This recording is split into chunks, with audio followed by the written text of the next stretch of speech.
Comme chaque dimanche, Entre les lignes avec Clément Viktorovitch. Bonjour Clément. Bonjour. Avec vous, chaque dimanche, nous lisons Entre les lignes de l'actualité.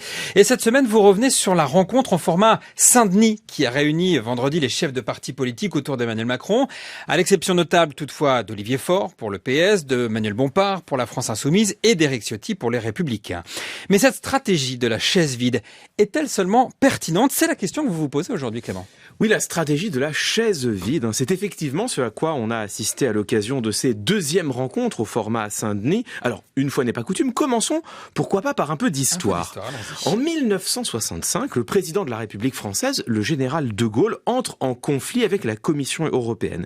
Il s'opposait à l'époque à plusieurs projets de réforme de la communauté économique européenne qui auraient renforcé l'intégration supranationale au détriment des États-nations, ce à quoi le président de Gaulle s'opposait.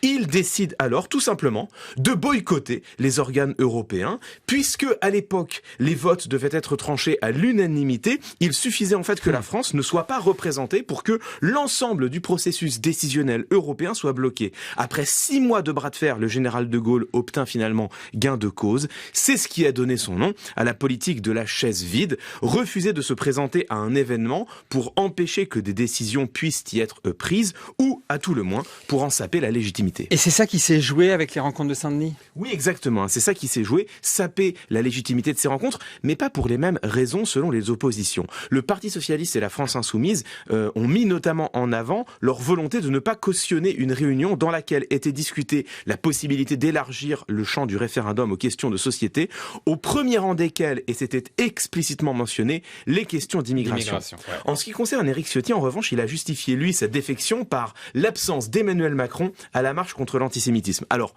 pourquoi pas ? Peut-être. Il l'a dit après, en plus. Bon, peut-être, je sais pas. Peut-on imaginer également que le patron des Républicains cherchait avant tout un prétexte pour réaffirmer son appartenance à l'opposition au moment même où les sénateurs LR viennent de voter la loi immigration du gouvernement. Clément, est-ce qu'on peut pas juste déplorer dans une démocratie que des responsables politiques refusent ainsi de dialoguer? Écoutez, tout le problème, et je crois que c'est la question principale, tout le problème, c'est le cadre dans lequel a lieu ce dialogue démocratique. Si l'objectif, c'est que les formations politiques confrontent leurs points de vue pour tenter d'identifier, pourquoi pas, des points de convergence, afin même d'élaborer un compromis qui puisse être adopté par une majorité transpartisane, eh bien alors il existe déjà un lieu tout à fait adapté pour faire cela, ça s'appelle le Parlement. Et d'ailleurs, c'était, souvenez-vous, la promesse initiale du gouvernement d'Elisabeth Borne, proposer une nouvelle méthode, la fameuse nouvelle méthode à l'Assemblée, afin de construire des majorités. On a bien vu en quoi consistait en réalité cette nouvelle méthode. Les textes clivants, à commencer par la réforme des retraites, ont été adoptés sans vote, parfois même, c'est le cas du budget, sans discussion, par la seule grâce de l'article 49.3. Mais le gouvernement vous explique que c'est à cause de l'obstruction de l'opposition. Oui, c'est ce qu'il dit, mais ça, c'est le dilemme de la poule et de l'œuf.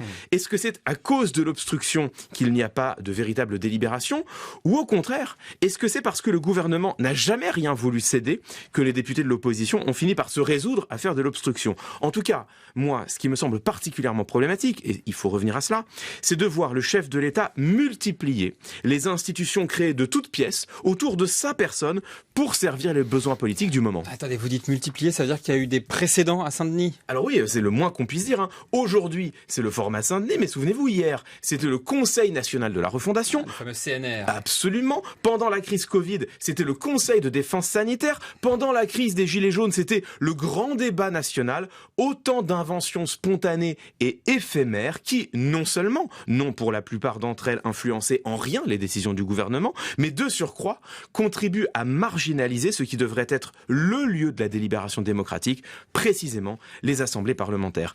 La constitution de la Ve République, celle du général de Gaulle, n'a jamais prévu que le président de la République puisse négocier directement la politique de la nation avec les chefs de parti, le tout dans le secret d'une salle de réunion. Article 20 de la Constitution, ça, c'est le rôle dévolu à la première ministre dans un cadre officiel et transparent, celui du Parlement. Or, tout cela, ça n'a rien d'anodin. Parmi toutes les démocraties du monde, la Ve République, elle est déjà l'une de celles qui donne le plus de pouvoir au chef de l'État et le moins de poids au Parlement. Avec son format Saint-Denis, Emmanuel Macron accentue encore davantage ce déséquilibre à son propre profit et au mépris de la Constitution. S'il était encore de ce monde, le général de Gaulle lui-même aurait peut-être considéré cela comme une raison suffisante pour s'en résoudre à la politique de la chaise vide. Clément Viktorovitch, entre les lignes, chaque dimanche sur France Info.